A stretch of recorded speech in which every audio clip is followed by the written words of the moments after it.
Na terceira opção, bola.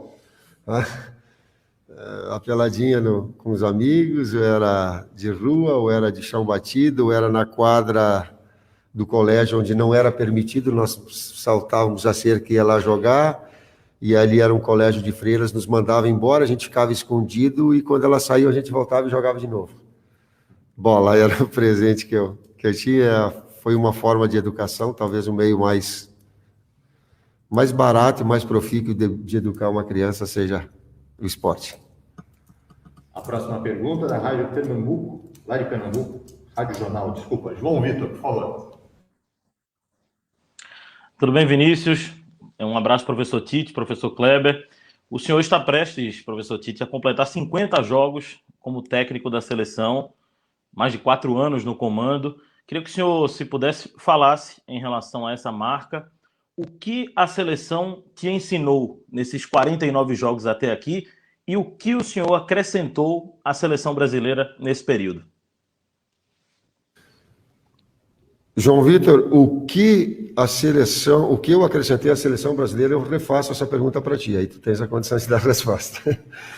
O que a seleção me mostrou é uma adaptação ao técnico de clube e ao técnico de seleção.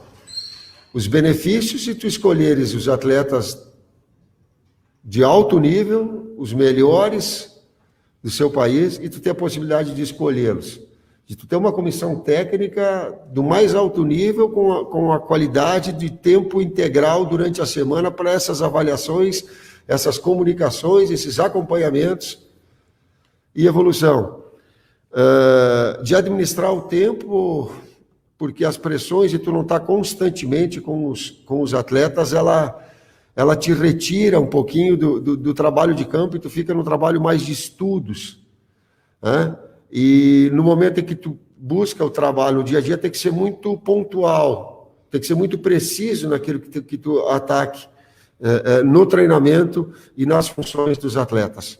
Em contrapartida, ela te tira o dia a dia, ela te tira o cheiro do vestiário, por vezes mais, e tu está dizendo assim para mim, 4 anos, e tu está falando de 50 jogos. 50 jogos no Brasil, eles são 7 meses de trabalho, talvez. Seguindo para mais uma pergunta, agora com Guilherme Pereira, TV Globo.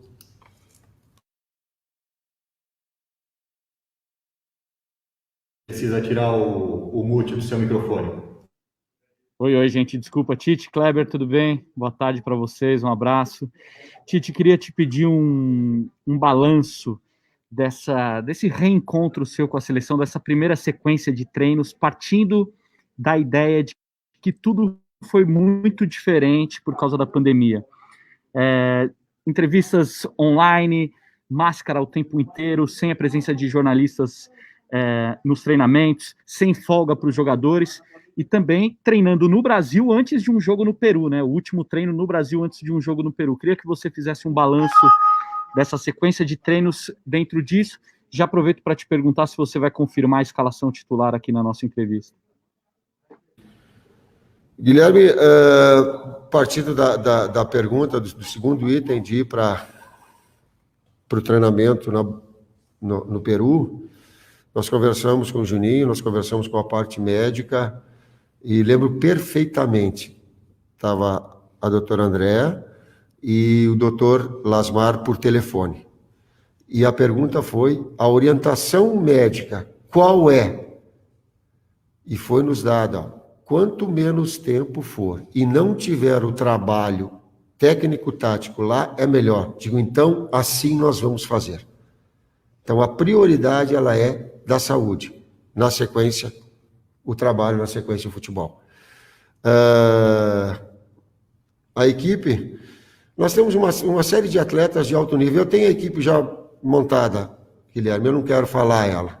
Os atletas sabem desde ontem, a base dela permanece, a estrutura permanece, as ideias permanecem, mas eu não quero municiar também o Gareca, é um momento importante. Tu troca a característica de um atleta, ela já traz alguma diversidade. E o Kleber me ajuda em relação a esse retorno, né, essa adaptação. A gente trabalhou bem em Teresópolis, com tranquilidade, né? Mesmo com o problema inicial do Neymar, a gente conseguiu colocar em prática aquilo tudo que a gente desenvolveu nesse período que foi longo, a vinda agora para São Paulo também, antes do jogo e agora após o jogo contra a Bolívia, em preparação para o jogo do Peru.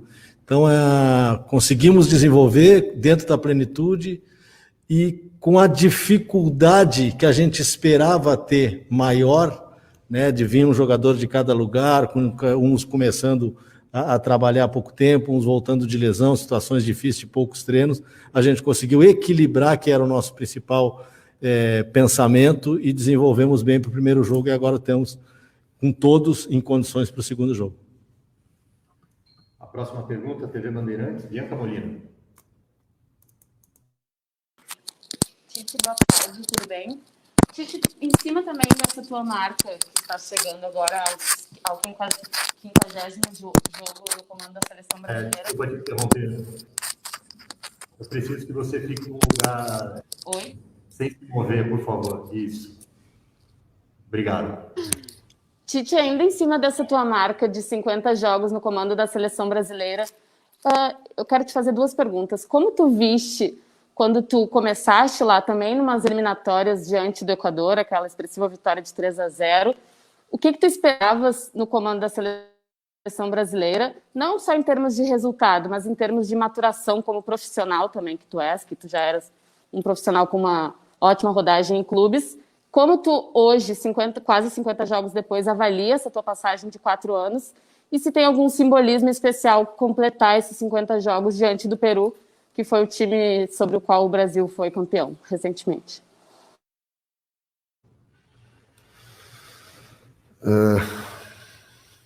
Bianca, eu vou te dizer que o significado nós vencemos contra o Peru também, agora ele é a favor da pergunta e eu tenho que dar a mesma resposta de forma coerente, é o mesmo que nos venceu no amistoso também. Então, é uma situação passada, de referência, de adversário importante, de qualidade importante, de um grau de dificuldade técnica e física superior ao que nós enfrentamos. Isso não desmerece o nível de atuação da equipe, agora ele relativiza, ele contextualiza, e nós temos que ter essa capacidade. Eu não estou pensando muito nos 50 jogos, eu estou pensando em repetir o desempenho, uma ideia de futebol e que a equipe jogue muito. Que ela tenha a consciência de que ela tem que criar e fazer gol, que ela tenha que ser dura e que dificulte o adversário ao máximo as conclusões e, se possível, não tomar gol e que ela traduza isso em vitórias. Esses 3 ingredientes reunidos, eles te trazem. Com mulher, a forma tática, mas sim a forma também anímica, que a forma com que a equipe se traz, e ao longo desse tempo ela vai se moldando em 3, 4 momentos. Ela teve um momento de eliminatórios, um momento de amistosos, um momento de Copa do Mundo, um momento de amistosos preparatórios, teve Copa América e agora uma retomada. Cada um tem um pouquinho da sua história, atleta surgindo, é tempo muito grande. 6 meses, ele te faz um atleta evoluir. Hoje nós estávamos vindo aqui conversando, e o Juninho fez o seguinte comentário, ele disse, tu viu o domínio controlado que o Richarlison teve numa bola de inversão com uma facilidade, eu digo, sim, me chamou a atenção, como um atleta vai evoluindo. O Rodrigo, a finalização com o pé esquerdo, que ela surpreendeu, eu digo, mas é sempre assim, essa alavanca.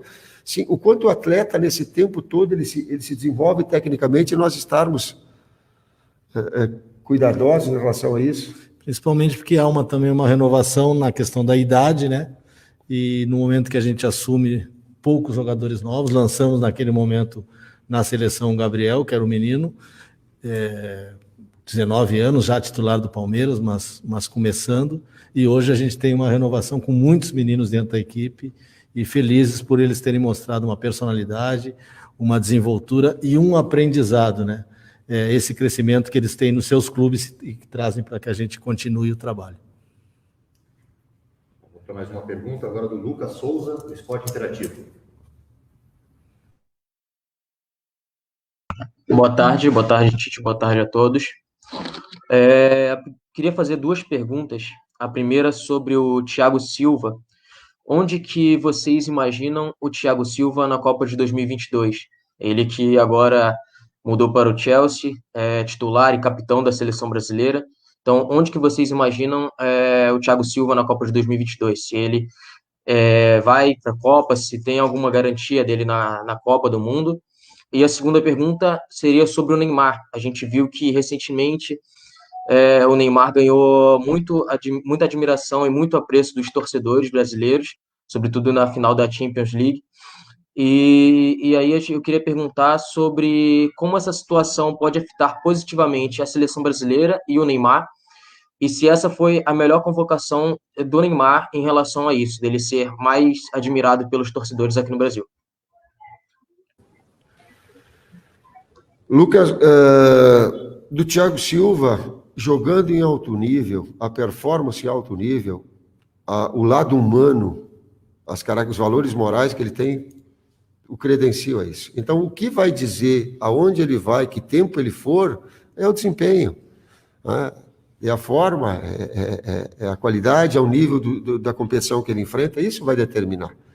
Não, é humanamente impossível tu projetar na seleção brasileira 2 anos, nem no futebol, aqui tu não projeta 6 meses, não se projeta. Então, quero sim e torço que ele mantenha esse nível que ele está tendo no campeonato com a qualidade que ele tem, independentemente de nomes. Dou o exemplo, voltando de lesão, o Daniel Alves foi escolhido o melhor jogador da Copa América.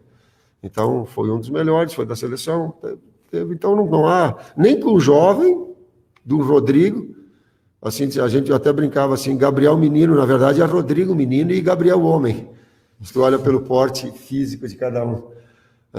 Então, nem o preconceito quanto jovem, nem o preconceito quanto uma idade mais avançada. A qualidade técnica te determina. Te dá algumas coisas, te retira outras, mas atletas de alto nível. Neymar é o homem, não é mais garoto e já tem essa maturidade desenvolvida. Então, essa situação ela já está, né, cada vez mais em evolução, o que me deixa muito feliz. E em termos técnico-táticos, ele não é só flecha agora. O Gustavo Villani, eu vi essa descrição, esse adjetivo? Não, o que é isso? Enfim, essa definição sobre um jogador que ele é arco e flecha, que ele é armador e que ele é finalizador.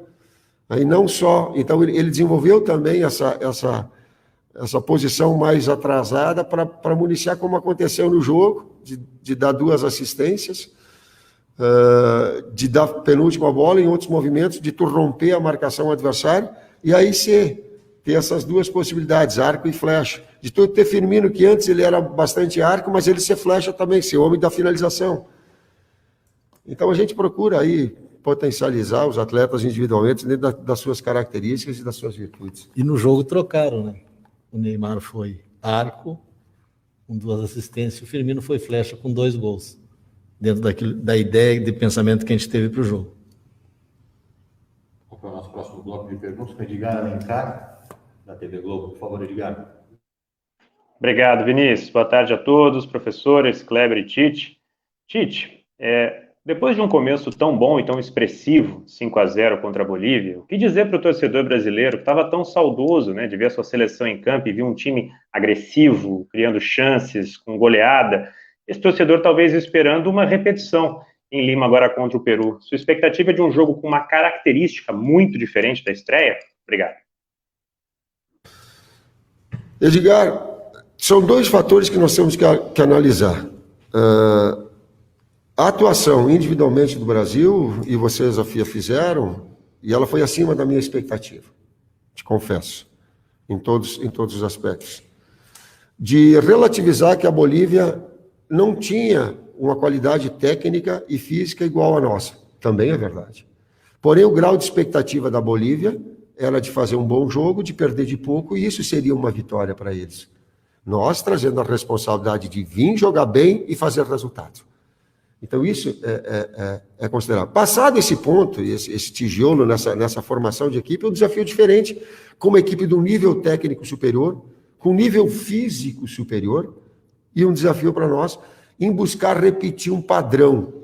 Talvez não com a mesma... a Bolívia ela não tem a mesma força técnica. Então nós vamos enfrentar um adversário mais forte em circunstâncias mais fortes. Vinícius Batista, da Rádio Bandeirantes, por favor.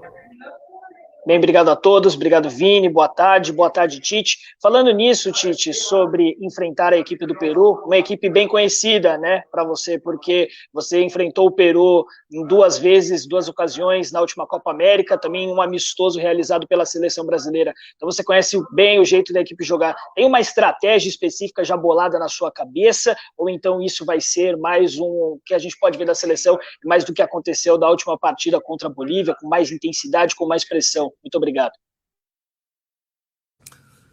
A gente entra para esse jogo, como tu disseste, conhecendo o Peru, de 2 enfrentamentos na Copa América, um amistoso, um enfrentamento nas eliminatórias passada, né? E como a gente faz contra todos os adversários, estudando, trabalhando em cima da estratégia ofensiva, trabalhando em cima de trancar o adversário no sentido do que ele tem de perigo a nos oferecer, né? Conhecemos bem a equipe do Peru, assim como eles nos conhecem. O Gareca é um treinador que já está há 5 anos na seleção, fazendo um belo trabalho. Foi a Copa do Mundo passada, então um adversário de peso. Última vez que a gente esteve lá nas eliminatórias passadas foi um grande jogo, vencemos por 2-0, mas foi um jogo muito difícil. Então a gente está preparado para esse jogo, os trabalhos realizados no Corinthians nos deram essa condição. Vinícius, reitero o que o Kleber colocou, dizendo, nós os conhecemos, porém há 1 ano de diferença de trabalho que ficou interrompido, e eles nos conhecem da mesma forma, então, essa preparação para esse novo momento. Canal Vamos, Rodrigo Correia. Boa tarde, Tite, boa tarde, Kleber. Você falou que o que você mais quer é o Brasil jogando muito. O Brasil jogou muito contra a Bolívia, fez 5-0, dominou o adversário completamente, mas eu quero saber o quão satisfeito você está com o nível de atuação da seleção e o quanto você acha que o Brasil ainda pode evoluir até a gente chegar na Copa de 2022. Satisfação, Rodrigo, acima daquilo que imaginava, num estágio maior, que a circunstância do jogo ela não vai acontecer da mesma forma de nós ficarmos o primeiro tempo quase que com 80% de posse de bola e jogando todo dentro do campo adversário. No segundo tempo, a equipe adversária ela colocou um segundo atacante, tentou encompridir o campo e aí dava mais contra-ataque. Então, tem jogos que tu vai proporcionar mais jogar dentro do campo adversário, tem outros que tu vai fazer mais jogadas de contra-ataque, se o adversário te marcar mais à frente, né? Daqui a pouco tu tem menos posse de bola, mas tu vai ter mais verticalidade, mais ir pro gol. Os jogos, eles se modificam, por quê? Porque o adversário também vem com posicionamentos diferentes. Nós sabemos, esse já vai ter também uma agressividade maior do Peru, em contrapartida vai ter situações, talvez não tantas de posse de bola, porém de verticalidade, porém de contra-ataque, porém de objetividade de transição mais direta. Cada jogo, em cima da estratégia e característica do adversário, também nos favorece. Importante é saber jogar em alta, mais adiantada, numa posição média ou numa posição um pouquinho mais atrasada. A bola é a referência para a compactação da equipe. A pergunta da imprensa peruana, Diego Montalvão, Telemundo. Boa tarde, Tite. Boa tarde a todos. Quais são as qualidades que fazem do Peru uma equipe difícil? Peru é uma equipe que trabalha muito pelo lado esquerdo, com construção de movimentos, de passes, de infiltrações, jogadores como Trauco, jogador como Yotun, de boa qualidade técnica, o lado direito com força, com Carrijo, com passagem do Advíncula. É um time que tem um pé de pressiona muito forte, que marca forte. A marcação do meio, os 3 jogadores centrais do meio são muito agressivos na marcação, e a transição ofensiva de contra-ataque também muito rápida. Então, uma equipe que é competitiva e com qualidade, visto que eu tinha falado antes de ter participado da Copa do Mundo passado e ter ido à final na Copa América. Uns jogos que nós fizemos, Diego, um resultado no primeiro jogo, uma vitória, mas ele foi muito circunstancial em cima de um bom desempenho, mas de ter feito 2 gols logo. E por isso que abriu um placar mais dilatado, porque normalmente não nesse nível de jogos não há um placar mais dilatado pela qualidade, inclusive ter chegado na final com méritos. Ela eliminou o Chile na Copa América, que tinha sido bicampeão, né, com um resultado significativo, 3-0, eu acho que foi um 3-0 contra o Chile. ela eliminou o Uruguai, tradicionalmente. Então, ela vem com lastro, ela vem com peso, ela vem com nível de enfrentamento. E vai ser, de novo, da mesma forma. ESPN Brasil, Mendel Bilowski. Boa tarde, Tite. Boa tarde, Kleber. Boa tarde a todos. Tite, você falou sobre essa questão do Neymar, arco e flecha. Queria que você falasse também o feedback dele, como ele se sentiu sendo arco e flecha na seleção. Ele não fez gol, mas participou de várias jogadas. E como ele está fisicamente, ele estava com as dores, jogou, a gente tem visto que ele tem participado dos treinos. Como ele está fisicamente para esse jogo contra o Peru? Fisicamente ele tá legal, nós treinamos normal hoje, ele treinou normal ontem também, já sem nenhum problema. Acho que foi o Fábio que colocou, depois do treino o Fábio e o Ricardo também colocaram para nós, tá tranquilo, tá bem. A respeito da parte técnica, essa liberdade maior, e ele também flutuar para ser um jogador de articulação e deixar um jogador mais agudo para ser a opção dele de flanco, de lado, de ponta, também favorece os jogadores de articulação, de criatividade. Quando eu falo favorece os jogadores de criação, de criatividade, o Juninho levanta a cabeça e olha para mim e fica com um sorriso desse tamanho. Vocês não estão vendo, mas estão vendo. Ele gosta desses jogadores criativos porque era dessa forma. Então, essa adaptação, até pelo próprio PSG, como ele vinha trabalhando dessa forma, a gente tem que saber e ter a sensibilidade de poder trabalhar, ele dá esse espaço tal qual ele vem fazendo no seu clube. Próxima pergunta, Alexandre Losetti, Globoesporte.com. Boa tarde, Tite, Kleber, tudo bem? Queria perguntar para vocês sobre o Douglas Luiz, porque ele foi o titular do jogo contra a Bolívia, que tinha menos minutos em campo pela seleção brasileira, e foi um dos que mais participaram do jogo. No relatório que eu consultei, pelo menos, ele foi o que mais recebeu passes, o que mais deu passes no time, e ele acabou se mostrando, Tite, um elemento importante no triângulo com o Renan Lodge e o Neymar, que são jogadores que participaram dos gols, que foram decisivos, mas o Douglas, talvez como um intermediário ali entre os dois, foi quem mais recebeu bolas do Renan e quem mais deu passes para o Neymar. Então, te surpreendeu essa desenvoltura dele? Eu queria que você falasse da formação desse triângulo e se a atuação dele, de repente, pode ter influenciado nos seus planos, pensando nos dois jogos, talvez dele atuar o primeiro e também o segundo jogo, se a performance dele mudou um pouco a sua cabeça em relação a isso.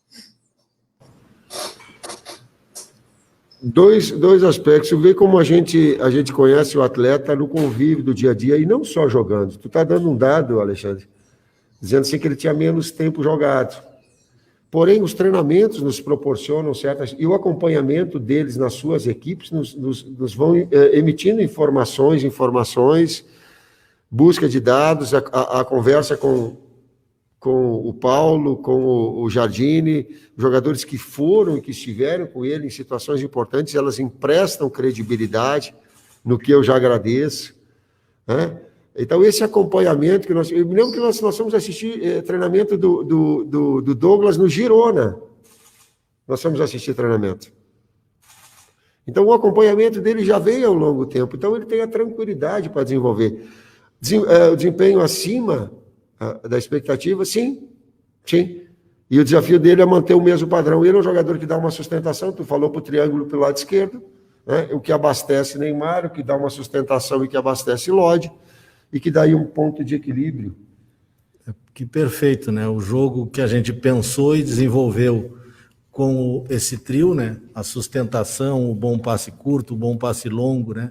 Um dos gols foi numa inversão de bola do Douglas, né? Pegando o Everton por trás. Então, além da sustentação, a sua qualidade, deixando essa liberdade para a amplitude do Lodge e para que o Neymar construísse por dentro, que fosse o arco e a flecha por dentro, né? Então foram bem, a gente gostou, trabalhou bem para isso e ele respondeu à altura, dentro daquilo, como o Tite falou, que os treinadores que trabalharam com ele também nos passaram essa ideia. Então é um jogador que a gente acompanha há muito tempo e que no Aston Villa, embora a equipe do Aston não tivesse tido resultados importantes na Premier League, ele teve atuações na temporada passada. Na temporada passada. No recomeço agora, já vem com resultados importantes. A gente já está misturando as temporadas já. Desafio nosso é não só individualmente, mas coletivamente a equipe manter um padrão. Mais uma pergunta de um companheiro da imprensa peruana, Kevin Pacheco, RPP Notícias.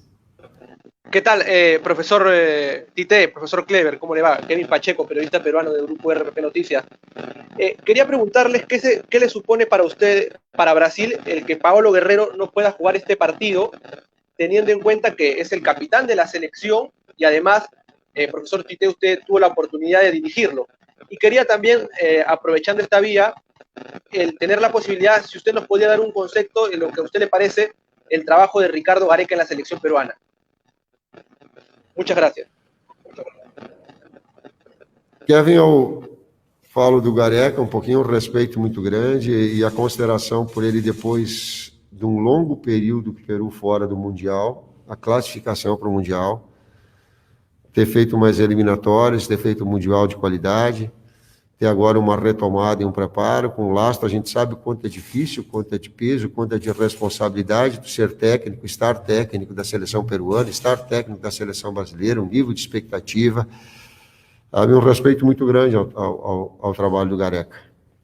Quanto ao Guerreiro, o Guerreiro eu sou suspeito, mas o Kleber a gente é suspeito para falar dele. Ontem eu estava lembrando o treino que a gente fez ontem no Corinthians, no CT do Corinthians, quando o Guerreiro chegou para nós no Corinthians, eu fiz com ele esse primeiro treinamento e fiquei, como vou dizer assim, fiquei muito impressionado com a qualidade dele, né? Então, a relação que a gente tem de longo tempo pesa muito a falta do Guerreiro para a seleção peruana, porque é um jogador diferente, é um jogador que não há num contra-ataque rápido que o Peru tem de sustentação, de pivô, o Guerreiro trabalha muito bem, é um finalizador. A figura dele para a seleção peruana é importantíssima como líder, né? Então, torcendo para que ele se recupere da lesão e é uma perda muito grande para a seleção peruana. Mais uma pergunta, Fox Sports, Flávio Vinick. Boa tarde, Vinícius, Tite, Kleber, boa tarde a todos. Tite, no primeiro jogo o Casemiro foi o capitão e agora já passaram para a gente que o Thiago Silva que vai ficar com a braçadeira. Eu queria saber se a ideia é continuar fazendo esse rodízio, como é feita essa escolha e se tem algum motivo específico para o Thiago Silva ser o capitão nessa partida exatamente. Obrigado. Flávio, nós temos alguns jogadores que têm lideranças emergentes muito fortes. Toda uma história bonita do Thiago, por isso é capitanião. Mas não tem nada definido, como vai ser, não tem. Nós temos jogadores importantes que podem assumir essa responsabilidade. Tá? E o Thiago está muito bem representado, assim como o Casemiro estava muito bem representado, assim como antes o Daniel Val estava, da mesma forma. O All Sport, Gabriel Carneiro. Boa tarde, Tite, Kleber, todos aí da CBF. Uma pergunta um pouquinho fora do futebol, do campo bola, é que tanto o Brasil quanto o Peru, eles estão liderando os rankings de contaminação pela Covid, né? Isso até alterou algumas rotinas da seleção, como você disse numa resposta anterior. Então, são duas perguntas sobre isso. O que muda, o que falta faz uma preparação, como a que vocês estão acostumados, com treinamento de reconhecimento do gramado, e também que mensagem, que recado você pode dar para os povos desses dois países? Qual é a missão de um jogo de futebol entre Brasil e Peru nesse momento da história? Obrigado.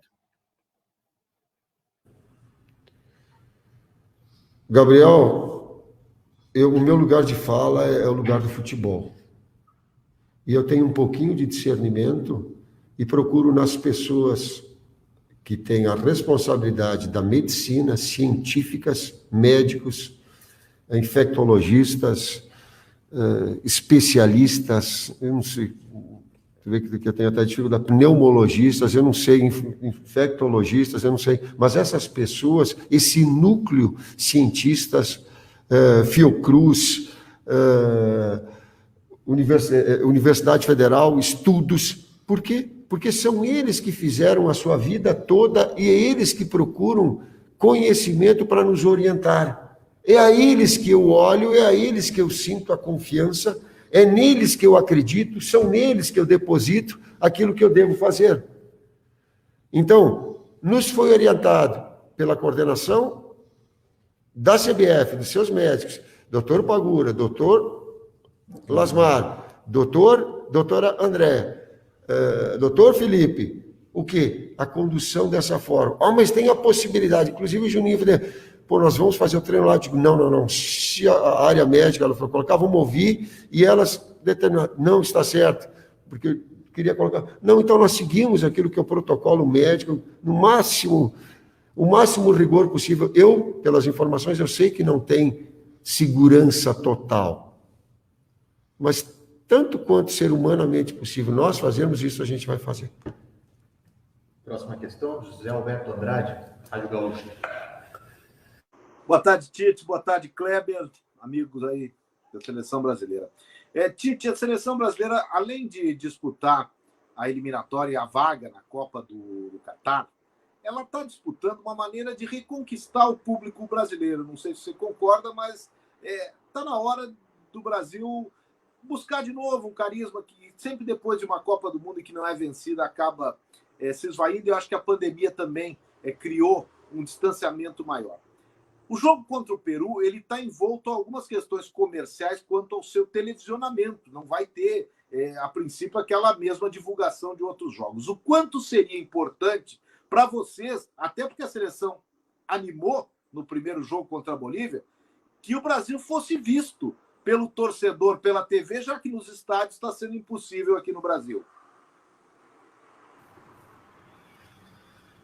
Zé, é um assunto que foge bastante da minha alçada. Te confesso, eu tenho dificuldade. Eu fico centrado muito na melhor preparação possível, é desafiador.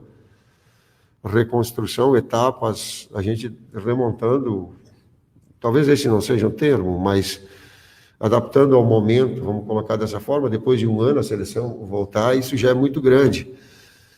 Dentro da área específica dessa divulgação, eu fico com muita dificuldade em analisar, te confesso, não a tenho.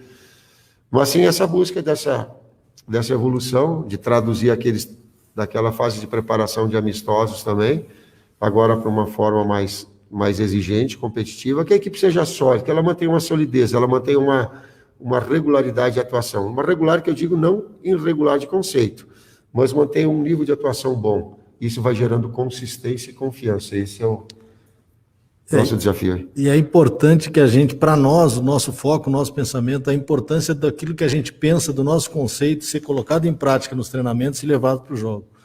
No jogo contra a Bolívia, a gente tinha o pensamento de criar, de fazer os gols, a gente mantém o nosso pensamento de ter uma solidez defensiva em busca da vitória, e conseguimos na plenitude o nosso objetivo. Então essa é a nossa alegria, esse é o nosso maior pensamento. E se a gente continuar assim contra o Peru e nos próximos adversários, Venezuela, Uruguai, quando voltar o torcedor ao estádio, quando voltar os jogos a serem transmitidos, que a gente também não acompanha muito esse detalhe, a gente vai conseguir aproximar mais e sentir esse calor que a gente já sentiu aqui na Copa América, naquela conquista, né? Foi para nós importantíssimo sentir o calor da torcida no Maracanã. Vamos para nossas últimas perguntas, começando com o Rafael Zago, Globoesporte.com. Oi, Tite. Oi, Kleber. Boa tarde. Eu vou fazer uma para cada um. Para o Tite, nesses dias, um torcedor, acho que não sei se é torcedor, sinceramente, ou funcionário do Corinthians, que trabalhou com vocês, botou uma foto de um treino de bola parada, que todos os jogadores estavam perfeitamente alinhados, e comparou com uma foto desses dias do Lucas Figueiredo também, da mesma maneira. Eu queria te perguntar qual o tamanho da sua fixação com esse treino de bola parada, que quem te acompanha há muito tempo sabe que você sempre trabalha muito nisso. E aí, o Kleber, eu queria que ele falasse um pouquinho sobre o Roberto Firmino, que é um cara que tem uma personalidade peculiar, assim, além do estilo de jogo também. Nas entrevistas, às vezes, é muito tímido, muito sorridente, muito simpático, mas eu imagino que internamente seja diferente. Eu queria que falasse um pouquinho sobre esses dois assuntos. Um abraço, obrigado. O Rafael muda um pouquinho, mas vamos colocar em torno assim, de 25% a 30% os gols, eles são um percentual originário de bola parada, se não de forma direta, um rebote na sequência. O treinamento de bola parada, quando ele é posicional, ele requer um nível de concentração muito alto. É bem mais fácil de fazer marcação individual. Agora, a marcação individual o adversário ganhou a trajetória da bola, ganhou numa finta, no lance pessoal, tu não tem cobertura. No posicional, tu vai ter sempre um jogador para cobertura. Às vezes um acredita num, outros acreditam no outro. Nessas duas fotos representadas, elas estão aquilo que a gente acredita. Bola parada, uma marcação mista, sim, porque tem alguns que bloqueiam, mas ela é basicamente posicional. O Firmino é uma figura do bem, uma figura engraçada, não é de falar muito, mas ele contagia e ele é um cara solidário também, né? O sentimento que os outros atletas e a comissão têm por ele é nesse sentido, né? Assim como ele é solidário dentro do campo, de ajudar quando na perda da bola a recuperação imediata, ou perde pressão, que é uma característica nossa. Um dos gols contra o Peru na final nasceu de uma jogada dele nesse sentido. E agora fazendo uma função diferente do que ele vem fazendo no Liverpool, diferente do que ele fez para a gente da Copa América, mais perto do gol, mais flecha como a gente tem usado, reduzindo o espaço dele de aproximação, de boa tabela, que ele é muito inteligente para isso, e trabalhando mais perto de finalização. Teve 2 gols no último jogo, teve 2 situações criadas, e a gente espera que ele mantenha dentro dessa nova posição. Alguns jogos a gente pode mudar, mas que ele mantenha essa fixação por buscar artilharia. Tem uma historinha que eu posso te contar ela, mas depois do jogo. Vamos para a nossa última pergunta. Mais uma vez com um jornalista peruano, Alonso Contreras, DirecTV Esportes do Peru. Boa tarde, professores. Pergunta para Tite. Desde a sua chegada à seleção brasileira, vem fazendo um bom jogo. Espera um Brasil pressionando desde o primeiro minuto contra o Peru. Se você falou também com o Neymar, que está a um gol de empatar a Ronaldo na seleção brasileira. Obrigado. Alonso, a bola é a referência da pressão. As pessoas, às vezes, a bola é a referência. É onde está a bola, se pressiona ou não. Se o adversário vai sair num tiro de meta, eu faço pressão alta. Mas se ele quebra uma bola na frente, ele não sai jogando, a pressão ela vai ser onde a bola cair. Se o adversário consegue sair jogando e fura e está numa intermediária, a pressão e a marcação vai ser nesse local. Se ele consegue fazer um lançamento longo e a bola chega no atacante, ele domina, guerreiro, a marcação vai ser nesse local. Então, às vezes, essa compreensão por parte do torcedor ele é fundamental. De tu saber jogar com essas variações, isso é fundamental. Como uma ideia, sim. Ela tem uma ideia, sim, de ter posse de bola, de poder criar, mas também sem se ficar vulnerável a contra-ataques do adversário ou a bolas paradas do adversário, que a gente sabe que é forte o Peru. Nós também temos uma bola parada forte. Então, esse duelo de qualidades, mas uma ideia fundamentalmente que tem, e sim, ela tem na média, nesses 24 jogos oficiais, ela tem uma média de quase 600 passes, 550 passes por jogo, 60% de posse de bola. Mas não adianta ter 60% de posse de bola se não concluir, mas ela tem uma média de 16 finalizações para mais. 6, 7 no gol. Isso são dados representativos de uma ideia de futebol, né?